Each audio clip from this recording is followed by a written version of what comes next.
Hello everyone and welcome to the channel of KV teachers guild. तो बच्चों, आज इस वीडियो में हम लोग तीसरी कक्षा का हिंदी का एक पाठ शुरू करने वाले हैं जिसका नाम है जब मुझको सांप ने काटा। तो इंटरेस्टिंग लग रहा है कहानी का जो टाइटल है, शीर्षक है, उससे तो देखते हैं कि कहानी में क्या है। ये पहली वीडियो है इसकी। इसमें सबसे पहले हम लोग शब्दार्थ करेंगे, जो कुछ नए शब्द आपके पाठ में आए होंगे उनको पढ़ेंगे, समझेंगे। उसके बाद इस वीडियो में आपके चैप्टर का केवल पठन होगा, पढ़ेंगे और समझेंगे उसको। उसके बाद जो नेक्स्ट वीडियो आएगी उसमें हम लोग एनसीईआरटी के क्वेश्चन आंसर्स करेंगे, फिर वर्कशीट, एक्स्ट्रा क्वेश्चन आंसर्स और फिर हम लोग क्विज करेंगे। ठीक है, तो ये हमारा सीक्वेंस रहेगा। सबसे पहले अगर कोई बच्चा नया है चैनल पर, आप वीडियो के नीचे राइट साइड में लाल रंग से सब्सक्राइब लिखा होगा, उस पर टैप कर दीजिए, बेल आइकन को प्रेस कर लीजिए, जिससे नेक्स्ट टाइम ये जो वीडियोज़ आपकी क्लास की आती है वो आए तो आप उनको मिस ना करें। ओके, चलिए शुरू करते हैं। सबसे पहले शब्दार्थ। सबसे पहला शब्द है रेंगते। रेंगते किसको कहते हैं? रेंगते मतलब होता है जमीन पर घिसटते हुए। आपने कई सारे एनिमल्स को देखा होगा, कई सारे जानवरों को देखा होगा जो जमीन पर अपनी बॉडी को जमीन के बहुत पास में रखते हैं, फिर बॉडी को आगे की तरफ घिसटते हुए चलते हैं। जैसे कि हम बात करें मगरमच्छ, सांप। सांप के तो क्योंकि पैर नहीं होते, वो अपने पेट के बल घिसर कर ही चलता है, लेकिन मगरमच्छ देखिए इसके पैर होते हैं। और सबसे अच्छा एग्जाम्पल है, आपके घर में आपने छिपकली देखी होगी, उसके पैर होते हैं लेकिन पैर साइड में होते हैं बिल्कुल, और वो पैरों से अपनी बॉडी को आगे की तरफ करके घिसटती हुई चलती है। ठीक है, तो ऐसी जो मूवमेंट है इसे हम लोग रेंगते हुए बोलते हैं। इंग्लिश में अगर बताऊं तो इसको क्रॉलिंग कहते हैं। ठीक है, नेक्स्ट है नन्हा। नन्हा मतलब होता है छोटा। खबरदार, खबरदार करना, किसी को चेतावनी देना, सावधान करना। बर, बर एक छोटा सा इंसेक्ट है जिसका जिक्र आपके पाठ में हुआ है। बर मतलब होता है ततैया। अगर आपने देखा हो जिसके काटने से बहुत दर्द भी होता है और कई बार वो जो जगह है वो स्वेलिंग भी आ जाती है वहाँ पर। निशान, निशान मतलब चिन्ह। आई थिंक निशान ज़्यादा आसान शब्द है। झोपड़ी, घास फूस का बना हुआ जो एक घर होता है। उदास, उदास हो जाना, दुखी हो जाना, परेशान हो जाना। जहरीले, जहरीले जिसमें जहर हो, कोई भी ऐसा जानवर जिसके काटने से आपको परेशानी हो सकती है, जहर होता है उनके डंक में, उसने जहरीला कहते हैं। अद्भुत, अद्भुत मतलब बहुत अच्छा। चलिए, तो ये आपके शब्द हैं, कुछ नए शब्द जो पाठ में आए हैं। अब इनके बेसिस पे हम लोग आपके चैप्टर शुरू करते हैं। पाठ 12, जब मुझे सांप ने काटा। एक दिन मैंने अपने अहाते में एक छोटा सा सांप रेंगते देखा। अहाते मतलब होता है आंगन। तो एक दिन इस बच्चे ने, जो ये कहानी लिख रहा है, अपने आंगन में एक छोटा सा सांप देखा जो कि रेंग कर चल रहा था। जैसे आपको बताया गया सांप रेंग कर चलता है, वह धीरे धीरे रेंग रहा था। मुझको देखते ही वह भागा और वहीं पर पड़े हुए नारियल के एक खोल में घुसकर छिप गया। जितना आप जानवरों से डरते हैं उतना ही जानवर भी कहीं ना कहीं आपसे डरते हैं, क्योंकि आप भी उनको नुकसान पहुंचा सकते हैं। तो जैसे ही वो सांप इस बच्चे को देखता है, वो जोर से भागता है वहां से, और भाग के पास ही एक नारियल का खोल पड़ा होता है। अगर आपने नारियल खाया हो, आपने देखा होगा उसका ऊपर का जो छिलका होता है बहुत ही कठोर होता है, तोड़ना ही पड़ता है। तो वहां पर उसका एक खोल पड़ा हुआ था, उसके अंदर जाके वो सांप छिप जाता है। कहने का मतलब है बहुत छोटा सा ही सांप रहा होगा। मैंने पत्थर का एक टुकड़ा उठाया और उससे नारियल के खोल का मुंह बंद कर दिया। बड़ा छोटा सा एक टुकड़ा उठाता है, वो नारियल के खोल का मुंह बंद कर देता है। उसे लेकर मैं नानी के पास दौड़ गया। बच्चा अपने नाना नानी के पास रहता है तो दौड़कर अपनी नानी के पास जाता है उनको दिखाने के लिए। ये देखिए, अगर आपको यहाँ पर दिख रहा है, ये नारियल का खोल है जिसके अंदर सांप है, और इसने इसका मुंह जो है वो जूम करके दिखा देते हैं, एक पत्थर से बंद किया हुआ है। और अब ये इसको लेकर अपनी नानी के पास दिखाने गया। नानी के एक्सप्रेशन आप देख रहे हैं ज़रूर। अब वो जो लोग हैं जिनको सांप के बारे में पता है वो सभी सांप से डरते हैं। शायद ये बच्चा नहीं जानता होगा कि सांप कितना जहरीला हो सकता है।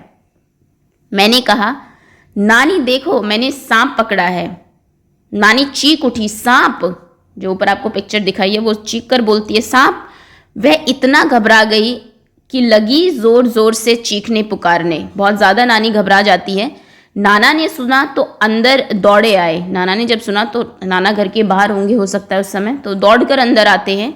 जब उन्हें पता चला कि नारियल के खोल के अंदर सांप है तो उन्होंने मेरे हाथ से उसे छीनकर दूर फेंक दिया। जब उन्हें बताया गया कि ये जो मेरे हाथ में नारियल है, बच्चे के हाथ में नारियल है, इसमें सांप है, तो उन्होंने छीना और उसको दूर फेंक देते हैं वो, ताकि वो चला जाए सांप। नन्हा सांप बाहर निकल आया और रेंगता हुआ पास की झाड़ी में गायब हो गया। छोटा सा सांप था, वो बाहर निकलता है वो उस नारियल के खोल से, और फिर रेंगता हुआ जैसे सांप चलता है झाड़ी में गायब हो जाता है, मतलब कि कहीं खो जाता है, अब दिखाई नहीं देता, कहीं भी जा सकता है। छोटा सांप को कहाँ तक ढूंढेंगे। नानी ने मुझसे कहा, खबरदार, फिर कभी सांप के पास मत जाना, सांप बहुत खतरनाक होता है। तो नानी फिर इसको चेतावनी देती है कि खबरदार, अगर आज के बाद तुम कभी सांप के पास गए, तुम जानते हो सांप कितना खतरनाक हो सकता है। खतरनाक क्यों? क्योंकि सांप के अंदर जहर होता है। लेकिन ये भी आप जानते हैं, आपने ईवीएस में पढ़ा होगा, सभी सांप के अंदर जहर नहीं होता। भारत में केवल 4 ही प्रजातियां हैं सांपों की जिनके अंदर जहर पाया जाता है, पर आप पहचान नहीं सकते इतनी जल्दी की है या नहीं, तो इसलिए सभी से ही डरना पड़ता है। ओके, चलिए, इस पिक्चर में तो कुछ और ही हो रहा है, ज़रूर फिर देखते हैं क्या हुआ। उस दिन शाम को मैं एक बर को पकड़ने की कोशिश कर रहा था। बड़ा ही डेयरिंग बच्चा है, जो भी दिखता है उसको पकड़ लेता है। सुबह सांप पकड़ा, अब शाम को बर पकड़ रहा है। बर मतलब होता है ततैया, कि उसने काट खाया। अब ततैया तो आप जानते हैं, आप पकड़े, वैसे तो बिना आप ना भी पकड़े तब भी आपको कई बार वो काट लेता है। आप उसको पकड़ रहे हैं तो ज़रूर काटेगा। प्रकृति ने उसको यही हथियार दिया है, तो वो क्या करता है, उसको काट लेता है। ततैया जब काटता है तो बहुत दर्द होता है, बड़ी जोर से दर्द उठा। मुझे दर्द से कराहते देखकर नानी ने सोचा कि मुझे सांप ने काट लिया है। अब सुबह क्योंकि सांप का इंसिडेंट हुआ ही था, ऐसा वाकया हुआ था, तो नानी को लगा कि शायद बच्चे को सांप ने ही काट लिया है फिर से, इसलिए ये इतनी तेज चिल्ला रहा है। मैंने दौड़कर नानी को उंगली दिखाई, इसकी उंगली पे काटा था। उन्होंने जल्दी से नाना को पुकारा। इन्होंने उंगली दिखाई तो नाना को बुलाती हैं नानी फिर से। नाना तुरंत दौड़े आए, फिर दौड़ कर आते हैं बेचारे, और मेरी उंगली को देखा जहाँ बर ने काटा था। वहाँ नीला निशान पड़ गया था बर के काटने से। अब बहुत ज़्यादा आप डिफ्रेंशिएट नहीं कर सकते कि सांप ने काटा या बर ने काटा है, अगर आप एक्सपर्ट नहीं है तो। और वैसे भी क्योंकि सुबह सांप उन्होंने देखा था, उन्हें लगा कि शायद ये सांप ने ही काट लिया है। वह चट मुझे गोद में उठाकर बाहर भागे। चट मतलब बहुत जल्दी उन्होंने उसको गोद में उठाया बच्चे को और बाहर दौड़े। ये देखिए, ये वो इंसिडेंट है। शायद नानी देखिए कितनी परेशान है, उनको लगा कि सांप ने काट लिया। बच्चे को समझ नहीं आ रहा क्या हुआ, क्योंकि वो तो जानता है कि बर ने काटा है। और नाना बेचारे अब देखते हैं कहाँ जाएंगे, ज़रूर इसको किसी डॉक्टर के पास लेकर जा रहे होंगे। बाग और धान के खेतों को पार करके भागते भागते वह अपने घर से दूर एक छोटी सी झोपड़ी के सामने जाकर रुके। बहुत सारे बाग थे, बगीचे, धान के खेत, चावलों के खेत को पार करते हुए भागते भागते वो कहाँ पहुँचे, दूर एक कोई छोटी सी झोपड़ी थी, उसके सामने जाके रुक गए। वहाँ पहुँचते ही उन्होंने आवाज़ लगाई, फिर किसी को पुकारते हैं झोपड़ी के अंदर से। वह बूढ़ा आदमी बाहर निकला। वह सांप के काटने का मंत्र जानता था। बूढ़ा आदमी जो था गांव में, बाहर निकलता है, उसको वो जब किसी को सांप काटता है तो मंत्र मारता था उस पर, जिससे कि ऐसा कहा जाता होगा कि जहर कम हो गया या आदमी बच जाता है। नाना ने उससे कहा, इस बच्चे को सांप ने काट लिया है, इसकी झाड़ फूंक कर दो। बूढ़ा मुझे झोपड़ी में ले गया। झाड़ फूंक करना मतलब कि जैसे मंत्र आपने कभी किसी को देखा पढ़ते हुए, तो फूंक भी मारता था साथ साथ, ताकि उसका इफेक्ट हो उसके ऊपर। तो बूढ़ा जो है उस बच्चे को लेके झोपड़ी में चला जाता है। बच्चे को सांप ने काटा ही नहीं, देखिए सब कितने परेशान हो रहे हैं। तो वो, और इस बच्चे ने बोला भी नहीं, शायद ये भी बहुत डर गया होगा कि पता नहीं क्या हो रहा है। उसने मेरी उंगली देखी और बोला, चुपचाप बैठो, हिलना डुलना मत, बिल्कुल बोलना मत कुछ भी, चुपचाप बैठ जाओ और हिलना भी मत यहाँ से। फिर पीतल के बर्तन में पानी लाया और मेरे सामने बैठकर मंत्र पढ़ने लगा। पीतल के छोटे से बर्तन में पानी लेकर आता है और फिर मंत्र पढ़ने लगता है बच्चे के सामने ही बैठकर। मैं चाहता तो बहुत था कि उस बूढ़े को बता दूं कि मुझे सांप ने नहीं, बर ने काटा है, पर मेरे नाना मुझे कसकर पकड़े रहे और मुझे बोलने ही नहीं दिया। तो बच्चा सोच रहा था कि उसको बता दिया जाए कि भाई मुझे सांप ने नहीं काटा है, मुझे तो बर ने, ततैया नहीं काटा है, लेकिन उसको बच्चे को बोलने ही नहीं। जैसे वो कुछ बोलता, तुम चुप रहो, तुम्हें मना किया है ना बोलने के लिए, ऐसा कुछ बोल के बच्चे को कस के, देखिए हाथों को पकड़ा हुआ है बहुत। और यहाँ पर ये पीतल का बर्तन है, ये झाड़ फूंक कर रहा है, कुछ फूल भी रखे हुए हैं। सभी गांव के लोग इकट्ठा हो गए, सभी के एक्सप्रेशंस देखिए आप चेहरे के, सभी बहुत परेशान हैं। इनफैक्ट ये ज़रूर इसका दोस्त होगा, ये भी परेशान है। ओके, जैसे ही कुछ कहने के लिए मुंह खोलता, मुझे डांट कर कहते चुप।